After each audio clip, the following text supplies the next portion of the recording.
이제 하나님 말씀 보도록 하겠습니다. 사순절 첫 번째 설교 시리즈 예수님의 초대 첫 만남이라는 제목인데요. 우리 하나님을 경외하는 마음으로 다 함께 자리에 일어나셔서 말씀 보겠습니다.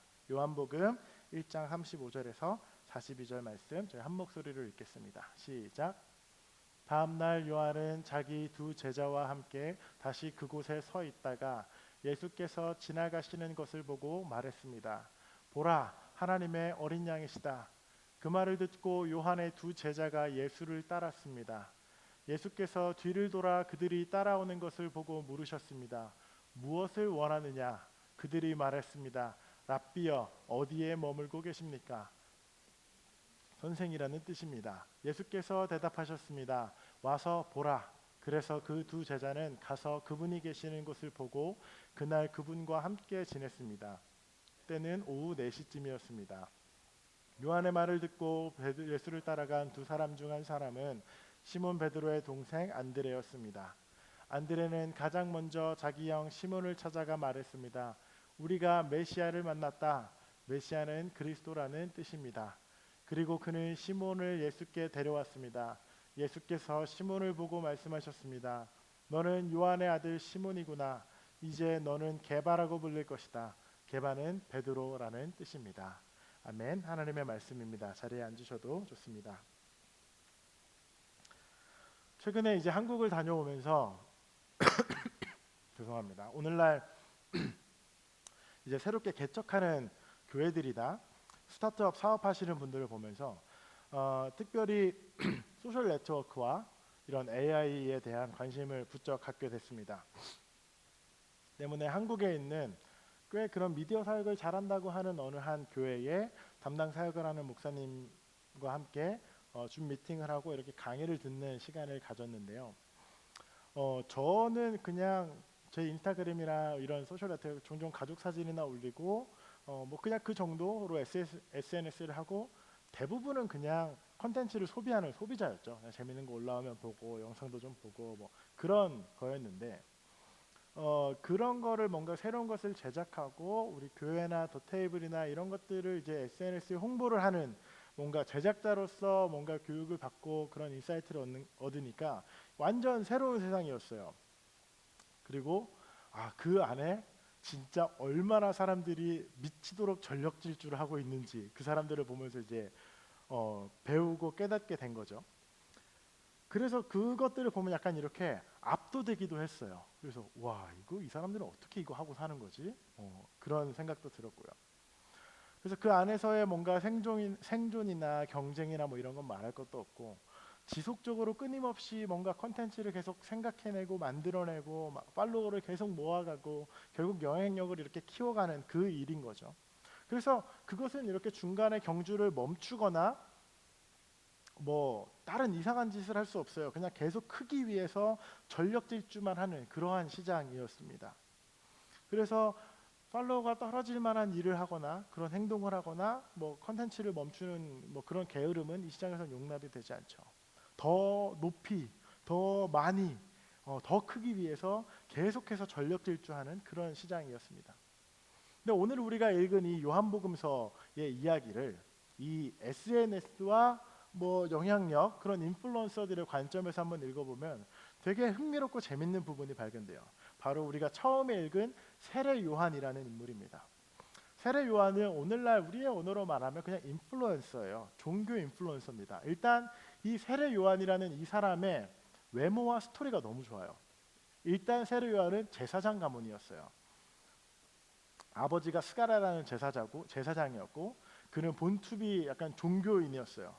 그리고 그가 활동하던 무대는 광야, 윌더네스였는데 광야에서 약간 낙타 털옷 입고 가죽띠 띠고 음식도 메뚜기랑 석청만 먹으면서 되게 약간 그런 마초적인 그런 이미지를 가지고 있는 거칠고 되게 간결한 메시지를 이렇게 세게 전하는 그런 누가 봐도 예언자 같이 생기고 그런 출신의 사람이었습니다. 메시지도 심플해요. 회개해. 천국이 가까이 왔어. Repent. 이 얘기만 그냥 하는 거예요. 그리고 나서 이 구약 성경 이사야라는 성경에 광야에 외치는 자의 소리가 있을 거야라는 예언이 있거든요. 정확하게 세례 요한은 딱 그 사람이었습니다. 그래서 신약과 구약 사이에 약 400년 동안 예언자가 없었던 그런 침묵 기간이 있는데, 그 400년의 기간을 깨고 이 세례 요한이라는 사람이 탁 등장한 거예요. 그래서 그 이사야 말씀을 아는 사람들과 하나님의 예언을 기다리던 그 사람들에게는 이 세례 요한은 이제 완전히 새로운 시작, 예언자인 거예요. 그래서 그의 존재와 그의 메시지는 엄청나게 빠르게 많은 팔로워들을 모았습니다. 유대 사회에서. 그리고 400년 만에 나타난 그 예언자의 모습을 한 그 사람을 많은 제자들이 따르고 추종자들이 생겨났어요. 그런데 그 세례 요한이 어느 날 굉장히 이해할 수 없는 행동을 하는데, 바로 예수님이 활동을 시작하시던 그 순간 세례 요한이 완전히 포지션을 바꿔서 이해하기 힘든 행동을 합니다. 이런 말들을 하기 시작해요. 나 세례 요한은 사실 예수님의 그런 신발끈도 풀 수 없는 자야. 예수님은 흥하여야 되고 나는 쇠해야 돼. 예수님이 메시아고 내가 그의 세례를 줄 때 성령이 내려오는 걸 봤어. 저 예수가 진짜야. 보라, 하나님의 어린 양이다. 메시아다라고 자기가 가지고 있는 모든 영향력과 팔로워들을 활용해서 계속해서 예수님을 주목시키는 거예요. 계속해서 태그에다가 예수님을 걸면서 저게 진짜 메시아야, 진짜 예수야라고 계속 이야기하면서 자기 팔로워가 쭉쭉쭉 빠져나가고 예수님에게로 옮겨가는 현상을 너무나도 자연스럽게 받아들이고 계속 그 일을 하기 시작하는 겁니다. 업사이드 앤 다운. 완전히 인플루언서 세계에서는 말도 안 되는 일을 세례요한이 하고 있어요. 이 옷이죠. 계속해서 성장하고 크고 내 팔로워를 모여야 되는 시장에서 완전히 반대 행동을 하는 그 세례 요한의 모습이 하나님 나라를 완전히 그 본질을 보여주는 첫걸음인 겁니다. 하나님 나라, 더 많은 팔로워들과 영향력을 마구잡이로 가져가는 그게 하나님 나라 아니야. 진짜 하나님 나라는 예수님이 오시는 그 일이고, 모든 사람들이 영향력을 넓히려고 권력을 가지려고만 할 때 나는 이제 쇠해야 돼. 나는 이제 끝났어. 저 예수가 진짜라고 말하는 그 하나님 나라의 에센스를 세례 요한이 자기의 삶과 메시지를 통해서 막 보여주기 시작합니다. 그래서 세례 요한의 팔로워들은 모으는 것을 중단하고 계속해서 예수님을 이렇게 주목시키죠.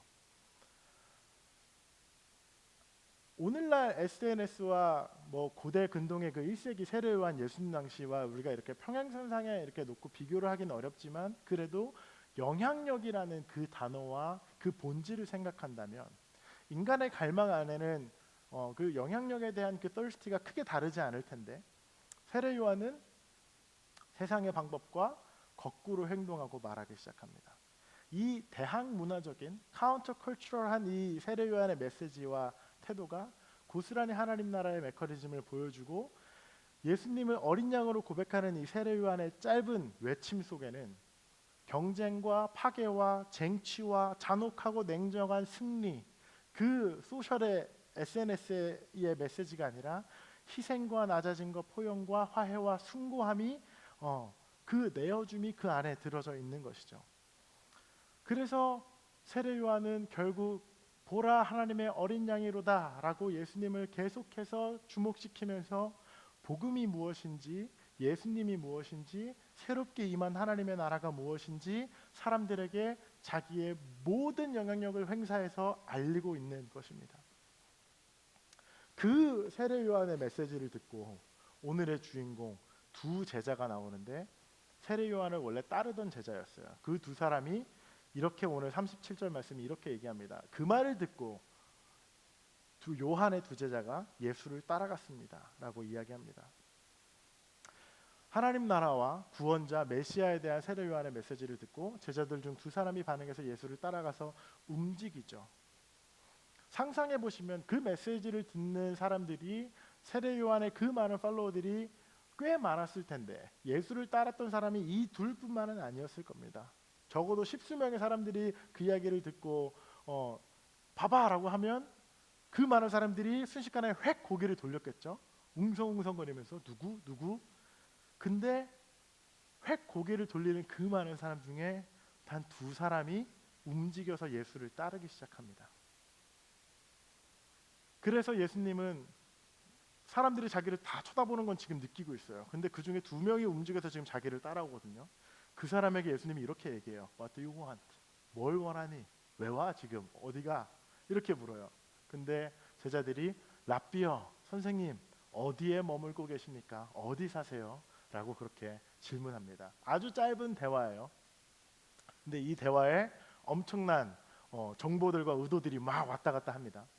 1세기에 제자, 학습자, 추동자, 이 팔로워들은 말 그대로 랍비 선생님을 따라다니면서 그의 삶과 말과 행동을 이렇게 습득하는 그러한 구조를 가졌습니다. 스승과 제자는. 때문에 예수께서 어디에 머물고 있어라는 죄송합니다. 이 질문은 예수라는 랍비를 따르기 전에 굉장히 중요한 질문이었습니다. 어디에 머무세요? 어디에 거주하세요라는 그 동사, 머물다라는 메네이스라는 동사인데 이 동사가 요한복음에 계속 나와요. 근데 처음 등장한 게 지금 여기입니다. 예수님 어디에 메네이스 하세요? 어디에 거주하세요? 라는 질문. 근데 이 제자들의 질문은 실제로 예수님의 활동 지역, 거주지, 주소를 묻는 질문이었어요. 근데 이 질문의 의도는 사실상 예수님의 그런 백그라운드 체크를 하는 거죠. 랍비여, 선생이여, 당신은 누굽니까? 내가 따를 만한 사람입니까? 라는 것을 물어보는 거예요. 그래서 이 질문은 예수님의 영향력에 대한 확인을 하려는 제자들의 의도와 궁금증이 담겨 있습니다. 어디에 사십니까? 어디에 활동하시는 누굽니까? 팔로워는 몇만쯤 됩니까?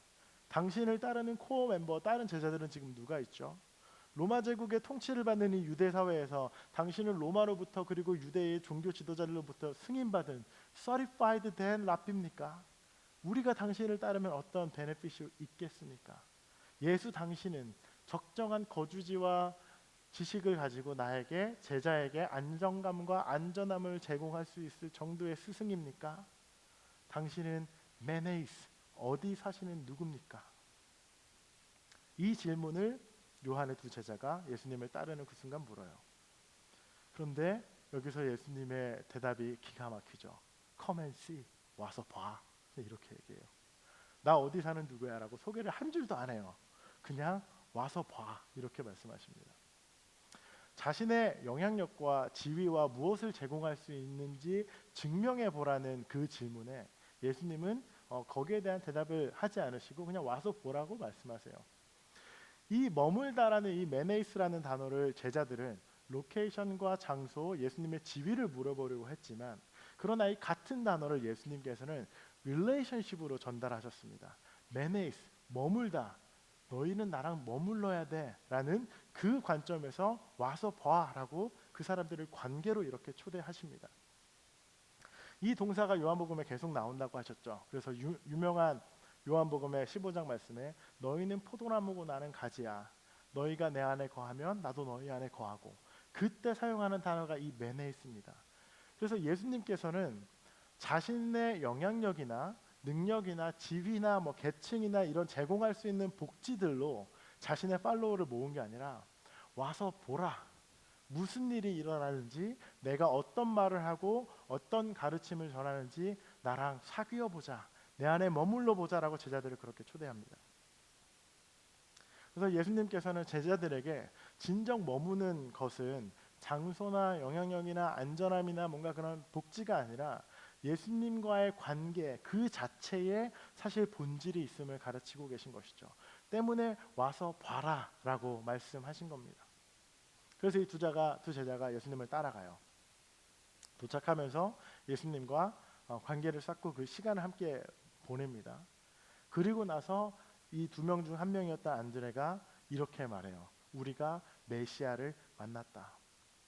우리에게 생명을 주시고 구원을 베푸시는 그 구약 성서가 계속해서 우리에게 예언하는 그 메시아를 우리가 메네이스했어. 우리가 만났어. 우리가 그와 함께 머물었어. 라고 증언하기 시작합니다. 오늘의 이 첫 만남이 예수님의 제자 안드레가 예수님을 처음 만나는 시간입니다. 이 짧은 제자와 예수님과의 만남을 보면서 사순절을 시작하는 오늘날 우리는 부활절까지 이제 6주 동안 예수님의 초대라는 제목으로 예수님이 사람들을 부르신 이야기를 나눌 텐데, 이 안드레와 예수님의 메시지를 우리가 한번 잘 보십시오. 예수님께서 요한복음 3장 16절 말씀처럼 하나님이 세상을 이처럼 사랑해서 예수님을 우리에게 보내주셨습니다. 완전한 용서와 화해를 이루셨습니다. 우리는 더 이상 하나님과 멀리 떨어져 있거나 단절되고 있지 않습니다. 예수님이 오셔서 우리를 다시 하나님과 연결시켰습니다. 부활을 통해서 모든 어둠과 죄를 이기시고 그리스도를 믿고 부활의 생명으로 사는 사람들, 우리 역시 더 이상 어둠과 죄의 자녀가 아니라 빛의 자녀, 생명으로 살아갑니다. 굿뉴스라고 하는 이 복음의 핵심은 예수 그리스도입니다. 여러분들 중에 방금 제가 말씀드린 이 복음이라고 하는 것을 처음 들어보시는 분 있으세요? 없죠.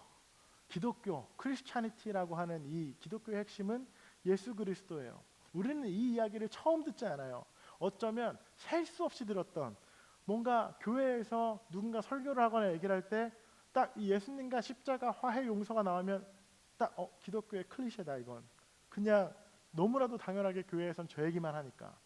보라 하나님의 어린 양이로다 라고 말하는 그 복음의 에센스를 처음 들어본 사람은 우리들 중에 없습니다.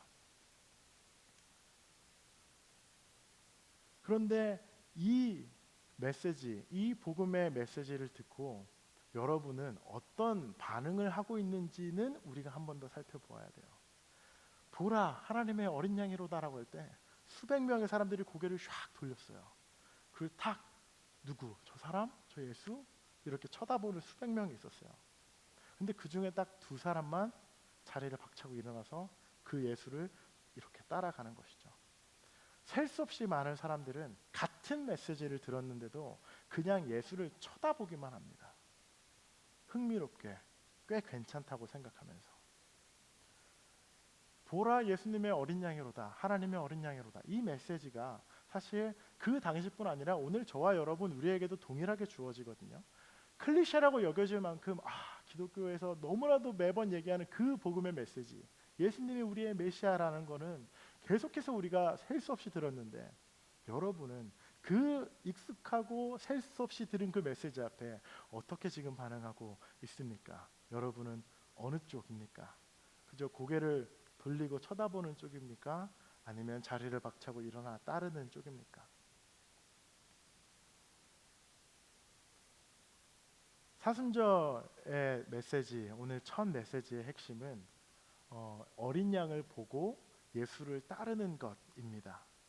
여러분 아무리 근사한 초대장을 받아도 그것을 열어보고 너무 좋은 초대다, 너무 좋다, 날 초대해 주다니 감사한 마음을 가져도 결국 여러분 그 초대를 받고 그 초대에 가지 않으면 사실상 초대에 응하지 않은 거죠. 네, 예수님을 믿는다는 것, 이 복음의 소식을 듣는다는 것 동일합니다. 그 두 명의 제자들처럼 예수님을 따르는 것이, 실제로 움직이는 것이 이 복음에 대한 반응인 것이죠.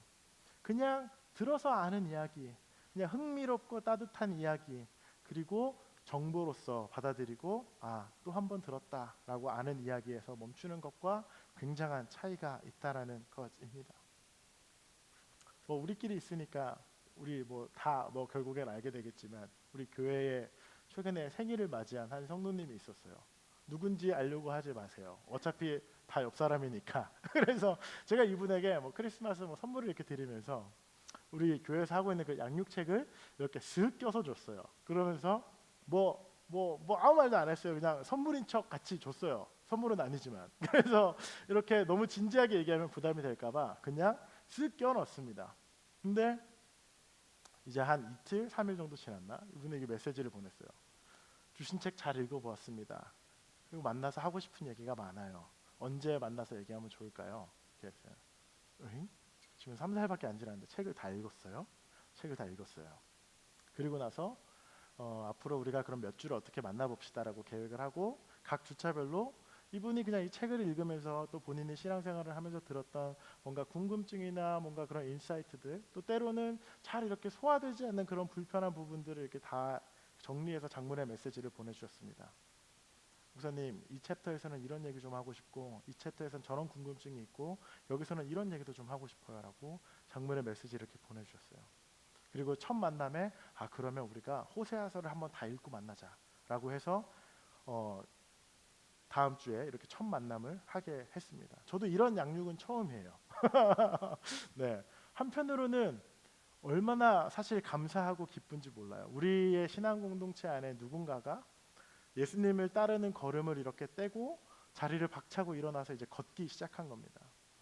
이 예수의 메시지, 구원의 이야기, 그냥 우리가 사순절에 앞으로 계속해서 매주 듣게 될 예수님의 이야기를 그냥 고개 한번 돌려서 쓱 쳐다보는, 예수님이 저런 일 했대, 저 사람이 예수래 라고 하는 사람이 아니라 자신의 주말과 시간과 에너지를 가득 써서 예수를 따르고 배우고 싶고 알고 싶은 마음으로 그냥 따라가는 겁니다. 저는 그 반응, 그 헌신, 그 시간 투자, 그 배움, 그 적극성이 바로 예수를 따르고자 하는 이 요한의 두 제자와 같은 반응이고, 우리가 그러한 반응을 해야 된다라고 저는 확신합니다. 그리스도의 제자는 수동적이지 않습니다. 그리스도의 제자는 그저 몇 분 몇 시간, 일주일에 한두 시간으로 자기 인생이 변할 거라고 생각하지 않아요. 그건 착각입니다. 와서 보라고 말씀하신 그리스도를 따라서 그 예수 안에 메네이스, 머물면서 배우면서 사제가 장인의 기술을 배우듯 그 예수의 말과 행동을 곁에서 완전히 카피하겠다는 마음으로 본인의 인생을 때려 넣는 사람, 그 사람을 우리는 예수의 제자라고 말합니다. 자기 자신의 일부를 어설프게 드리고 고개를 돌리는 그런 사람이 아니라 자기 인생의 전부를 그리스도께 두는 인생, 우리는 그 사람들을 제자라고 부릅니다. 그 걸음을 시작하기 전에 우리 안에 자연스럽게 예수님에게 물어볼 수 있어요. 예수님 어디에 머무십니까? 예수님 당신 누구십니까? 예수를 믿으면 나에게 어떤 보탬과 이익이 내 삶에 옵니까? 라고 물어볼 수 있어요. 너무 자연스러운 질문입니다. 그러나 결국 그 질문의 끝에 와서 봐 라고 말하는 예수님의 그 초대 앞에 결국에는 예수님으로 인해서 주어지는 내 인생의 베네핏과 이득과 관계없이 그냥 그리스도와 사랑의 관계를 누리는 그 메네이스, 그 친밀함을 누리는 삶, 그것으로 우리가 함께 그리스도 안에 나아간다라는 것, 그것이 참된 제자와 신앙의 길이라는 것입니다. 사랑하는 모닥불교회 성도 여러분, 이제 말씀을 마무리하려 합니다. 보라, 하나님의 어린 양이로다 라는 그 메시지는 2000년 전 그때도, 그리고 오늘 우리에게도 동일하게 다가오는 하나님의 말씀이고 진리입니다. 그 그리스도의 사랑과 정의가 십자가에서 만나서 우리를 구원하셨고 새로운 생명을 주셨습니다. 이 이야기를 처음 듣는 사람이건 어려서부터 들어서 너무 익숙한 정보이건 중요한 것은 25년도 사순절 첫 메시지에 대한 여러분의 반응입니다. 우리의 내면에 한번 상상을 해보십시오. 저 끝에 예수님이 이렇게 걸어가신다고 상상을 했을 때 여러분은 그저 고개를 슥 돌려서 그리스도를 한번 쳐다만 보시겠습니까? 아니면 이 두 제자처럼 박차고 일어나서 예수를 따라가 보시겠습니까? 우리의 신앙의 여정은 정보의 축적이 아닙니다. 작년에 5년 전에 10년 전에 예수님의 이야기를 들었다고 해서 내가 예수를 더 잘 믿고 예수를 더 깊이 알고 친밀하다 말할 수 없어요. 결국 고개만 돌려서 내 안에 정보와 지식을 늘려가는 일과 예수님을 진짜로 따르는 일은 완전히 다른 일입니다. 얼마나 익숙하고 많이 들었는지는 사실 그렇게 중요하지 않습니다. 움직임, 반응, 그것이 진짜 믿음의 증거입니다. 사랑하는 여러분, 그 역동적인 헌신과 움직임이 사순절 기간에 또 저와 그리고 함께 말씀을 나누는 우리 모두에게 있기를 간절히 기도합니다. 우리 함께 기도할까요? 이 시간 우리 첫 번째 기도하실 때, 하나님 오늘 이 오후에 우리는 또 한 번 너무나도 익숙한 기독교의 클리셰, 예수님, 십자가, 사랑, 구원, 용서에 대한 이야기를 들었습니다. 하나님 오늘 오후에 우리가 정보만 습득하고 고개만 까딱하는 신앙이 되지 않게 하여 주시옵소서. 영차 자리를 박차고 일어나서 우리의 걸음을 움직이고 예수를 따를 수 있는 그리스도의 제자 되게 하여 주시옵소서라고 이 시간 우리의 마음과 우리의 삶을 그리스도 앞에 드리며 먼저 함께 기도하겠습니다.